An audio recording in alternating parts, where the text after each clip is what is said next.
Hola, mi amigos. Me llamo Christopher. Bienvenido.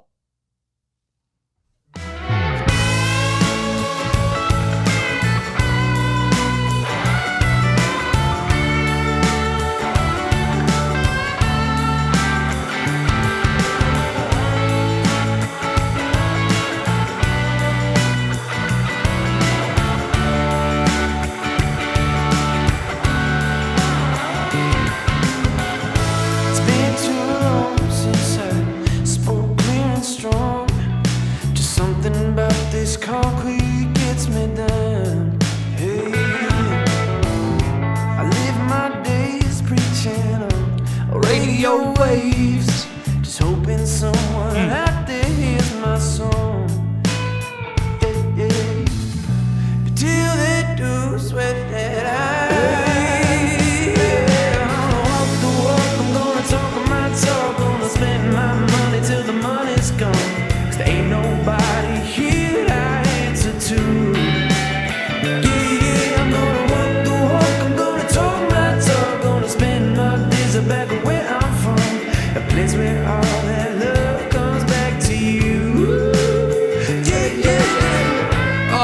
The great and talented Aaron Rizzo whipping up that intro for the Chris Konya Show. Thank you so much, Aaron. Make sure you check out Aaron Rizzo everywhere where you stream your music. And he's been one of those musicians who has been doing something from home, on Facebook Live, whipping out his guitar, whipping out his friends, and I mean human beings when I say that, fellow musicians. And, doing his thing on social media, sharing his talents with you to help you pass the time. So Aaron Rizzo, AARONRIZZO. Thank you so much. How you guys doing? Checking in on you. It's been a couple days. If you're watching this when this drops, happy Saturday in between Good Friday and Easter Sunday. Not sure if that's a holiday. Today, Saturday, between Good Friday and Easter Sunday. As you probably can tell by that comment, I'm not very religious. I don't come from a religious background. Went to church less than 5 times in my life. Less than 2, not counting funerals. You know what I mean? So, hey, man, whatever gets you through this. Believe, not believing, gathering, not gathering. Of course, I mean digitally via Zoom or some kind of face chat with your phone. Whatever it takes. But if you do celebrate, happy Easter to everyone. I hope the Easter Bunny treats you well, treats your kids well, brings that golden egg with that money. Maybe it's bringing that egg with the stimulus check inside. That'd be a dope way for us to all get our stimulus checks from the federal government. Golden Easter eggs. Be festive and topical. At this point, we're just grateful if we do get them, right? So yeah, Good Friday into Easter. This is usually a big weekend or a big time of the year where people are traveling to get together, to have some ham, some potatoes, some arguments, some drunk fights, some political banter. We're going to miss out on all that this year. We're just going to have to settle for doing it on Facebook. Sad times, man. Sad times. Very weird. But I'm learning a lot. I'm getting a little better at Spanish every day. How do you say I'm learning? Oh, aprendo español. I believe that means I'm learning Spanish. I learned see you later, hasta pronto. I think hasta pronto. I'm learning a usted. A couple minutes a day. Before you know it, they won't even let me in restaurants where the people speak Spanish. They won't even let me in because I take away from their fun because they can't insult me under their breath anymore. They can't insult me because I'll know what they're saying every single time. I'll be a pro. I'll be ready. Server, waitress, cook, cashier, busboy. I'll be ready. I can't wait to say that in Spanish. That's going to be badass. I'll be ready. I'll learn that by next episode. I'll be ready in Spanish. Learning Spanish, and I'm learning about sweatpants. Now, I've worn sweatpants before, right? We've all worn sweatpants before to paint a room, maybe to, I don't know, go to 7-Eleven. Maybe we wore sweatpants because we didn't have any underwear because it was laundry day and we wore our sweatpants underneath our pants, underneath our jeans. But I'm learning that I think I may never wear jeans again. I might find some nice looking sweatpants, some designer sweatpants from Nike or whatever Facebook pops up on my screen now that I've said sweatpants 5 times out loud and I know they're listening. I know they're listening right here. So I'm sure I'll get fancy, cheap sweatpants. I'm sure I'll get those advertisements now. But I'm thinking about rocking sweatpants everywhere. To work, to weddings, graduations, to funerals, to church, Spanish class, to the Mexican restaurant, everywhere.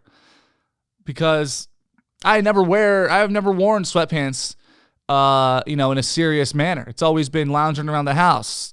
Like I said, painting a room. Maybe if you go out shoveling snow in the winter, you put it under your jeans, or again, use them as underwear.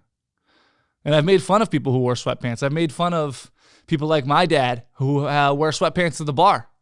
We can't go to a place where you need slacks or jeans. No. We have to go to the sweatpants dress code bars where you're allowed to wear sweatpants. Clean, dirty. You don't even have to sweat in them. You could wear them to these establishments, these places that he likes to go to. I'm thinking about converting. Yeah, I discovered a whole new me in sweatpants. They make sweatpants with pockets, with back pockets. All this time, these girls walking around with dresses with no pockets. And they make sweatpants with pockets? Sweatpants? Pff, it's over. As soon as I find a nice $45, $55 pair of sweats that looks good with sneakers, you'll be seeing me in sweats all summer long. All summer long. Unless you see me in shorts. In a bathing suit. Telling you. You'll see me in a lot of sweatpants from here on out. I'm falling in love. It's love. It's coronavirus love. I fell in love during the coronavirus, and it's with the idea of always wearing sweatpants. So, it's funny. They call the coronavirus the invisible enemy. And by they, I think the president made that up. I have no idea. The invisible enemy. And I always wondered, if there is an afterlife while we're here on Easter Sunday or Easter weekend, there's an afterlife. I always thought about this. Say you roll up to heaven or roll up to purgatory or whatever, however it works. You go to the place after you die. They decide if you go to the good place, the bad place, heaven, hell, whatever it is. Or maybe everybody just goes to the same place and we just do this all over again. But I always thought it'd be cool if there was some kind of, I don't know, maybe like a movie theater or a booth or something where you go and you scan your fingerprint and you get to see everything that you missed in your own life. Like maybe you get to see statistics. How many times you said the F word. How many times you said cheese doodle. How many cheese doodles you ate. You see all the statistics on what you did throughout your life. And then you could even go to the times where you don't remember because of memory loss or disease or because you drank a little too much on New Year's Eve and you don't remember what happened back in 2003. And you just get to go into that database and check out what happened at those times that you don't remember. And doubling back with the stats. How many times you went number 1, number 2, how many times you said peanut butter, how many times you licked your lips, how many times you counted on your fingers, everything's there. How many times you said, I don't like green, I like purple. I think that'd be a pretty cool thing.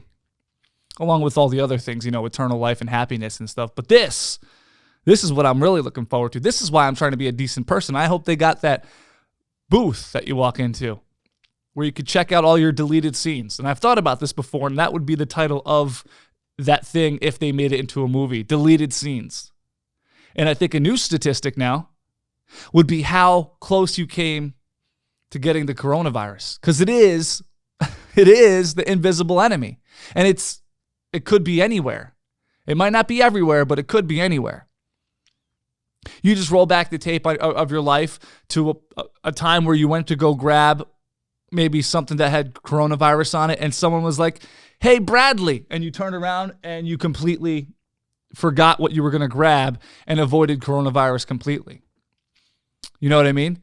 Like, there's a feature on these deleted scenes where you could hit the coronavirus button and you could see that beautiful little virus floating around throughout these times in your life.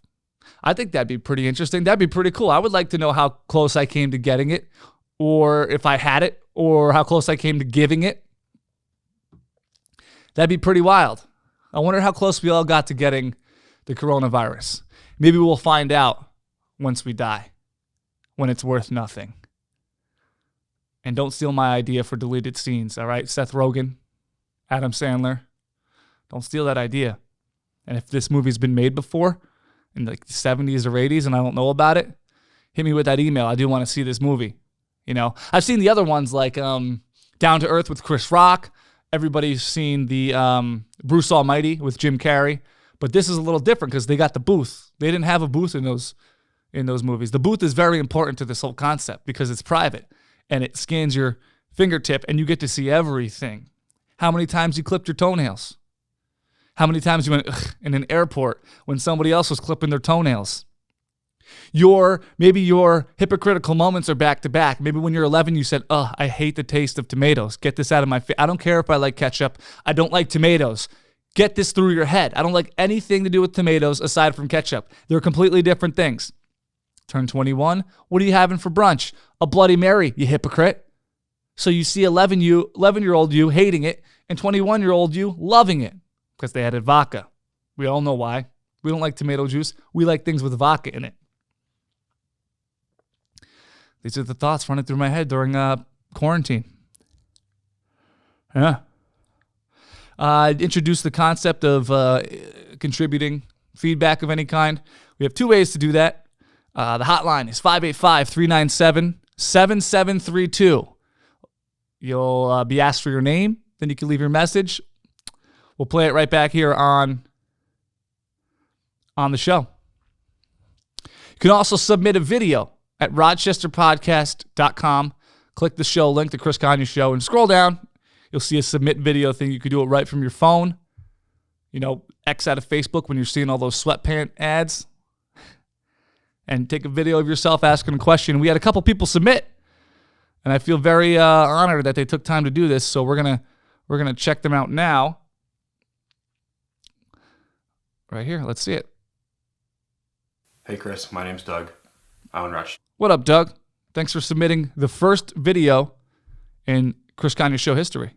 Let's do it. I own Rochester Aerial Photography. We use drone and handheld platforms to capture photo and video for clients. Most recently, we've been doing promotional videos with a little bit of real estate. My question for you, and it's a very Gary Vee style question, is real estate agents seem to have their go-to person for photo and video. How would you recommend we get into the real estate market to provide our services of photo and video, aerial photo and video, interior tours, etc. to real estate agents? Looking forward to your response. Thanks. There goes Doug from the Rochester Aerial Photography Company. Doug, I'm very grateful and honored that you think I'm qualified to answer this question. While I have no experience with real estate, I can give you my 2 cents of what I think I would do and what I've done for my plumbing business. Besides having an incredible social media presence and putting out stuff that you've done over and over again to make it interesting, which I've done with the plumbing industry. What I haven't done with the plumbing company that I own, Thunder Drain, is something that you could do. Because it's so competitive, you might have to offer an incredible discount where they can't refuse, or for free if you could afford to, or I would suggest getting in with a newer agent or somebody who's not set in their ways yet with their guy or their girl or their company for real estate photography. I would find someone who maybe just got the real estate license. And again, I don't know how big you are at the Rochester Aerial Photography Company, but maybe you grow with them, right? Maybe they'll be nice enough to maybe not nice enough, but I'm sure if you offer them something for cheap or free to show them what you could do and you really believe in your work, it's not a bad idea to grow with a new agent. There's plenty of real estate agents, and I'm sure there's plenty of photographers, but there's even more houses. You know what I mean? You got to figure out how to stand out. What would make you stop and look at your work? You know, don't look at it from the way that you're filming it and doing it and sharing it. Look at the way that it's being perceived or you think it would be viewed. That's just what I try to do when I put out stuff. Pictures, captions on pictures, even something little like that. I mean, I think things are funny that I'm sure nobody else does, maybe some people, but most of the time I'm thinking of what the person seeing it would think. And this kind of is in the gray area of, you know, when people say, oh, don't worry about what anybody else thinks. When it comes to business, I think that's pretty important. And I'm a very, very, very small, or I would say a lightly experienced person in business, but that was what's most successful. You know, something so minimal that you might do that you've been doing for a decade might be really interesting to somebody who's never seen it done before. You know, I've changed probably 1,000 faucets since I was 13 years old, but if I put a video up of how to do it, it's probably going to get a lot of attention. You know what I mean? So I think I would, if I was in your industry, I would, again, you brought up Gary Vee, man. He said it a million times. It's probably where I'm getting it from and just regurgitating, but message 5, 10 real estate agents a day and say, you'll do you'll do one property for free if they sign up for 3, inexpensive properties that they have to maybe cash in on in a calendar year. I don't know. I don't know what your billing is like. I don't know what it costs. I wish I did, but offer them something for free. Give first, right? That's what Gary Vee says. Give, and then ask. So, but Doug, man, appreciate you taking the time. It looks like you're home. Looks like you're quarantined. Looks like you have kids unless you're into stuffed animals yourself. So I appreciate you taking a few minutes to submit that question, and I'm really honored that you think I'm qualified to answer it. And in my attempt, I hope that you got something out of there, and I hope you start acting on it. And please keep me posted, because if I actually know what I'm talking about, this could be great. This could be great for the show and the brand. So thank you, Doug. Stay safe. Be healthy, man. Next one's up from Matt. Okay, I'm going to pull this up right now. Matt actually submitted 2 videos.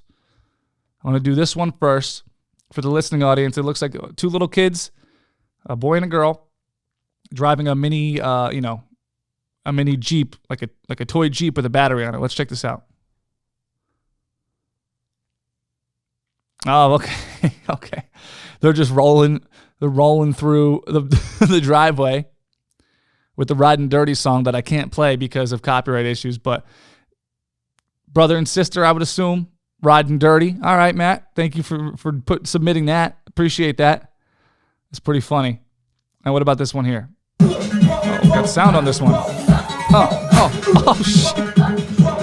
Yeah.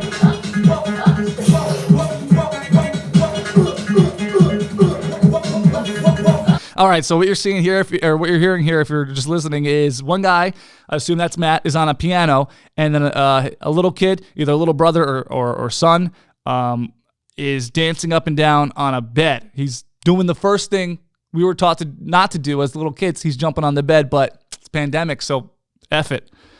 I'm gonna roll this back. Let's do this, Matt. It's kind of hot though.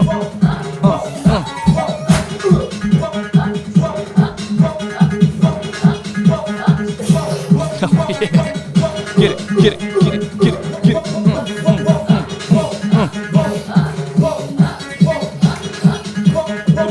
Oh, Matt's got moves. Damn.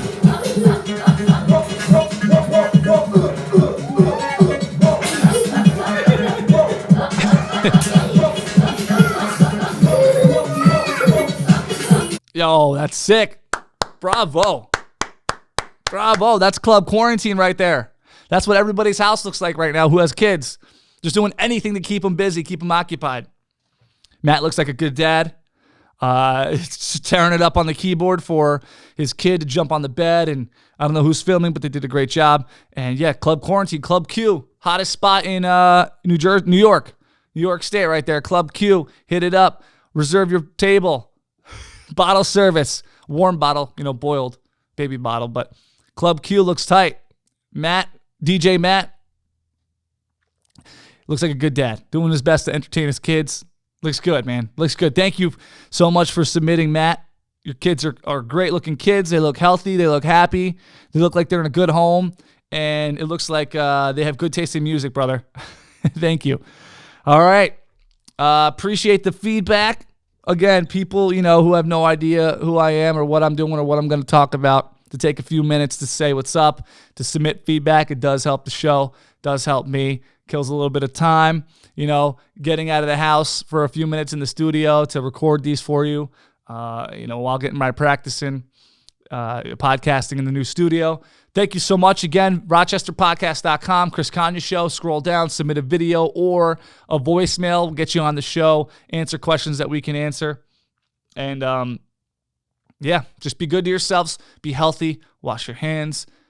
Try to stay as sane as possible. Get your workouts in. In fact, for next week, for next time I do a show, hit up the hotline or hit up the video submission link and let me know what workouts you're trying that you've never thought you'd try before. Is it yoga? Did you buy a bike? Are you on an elliptical? Are you doing partner stuff that you never thought you'd do? I don't know. You're stretching every morning? One of my buddies is doing yoga. He does not look like a guy who would ever do yoga, and he's doing it, so I'm curious. Is that the same going on in your house? Thanks again to Doug and Matt for submitting some content for us to talk about. And again, thank you for watching, subscribing, liking, and sharing, and leaving a review on this show, The Chris Konya Show of the Rochester Podcast Network. Be good to yourself, stay healthy, and I'll see you in the next one. It's been too long since I spoke clear and strong. Just something about this car.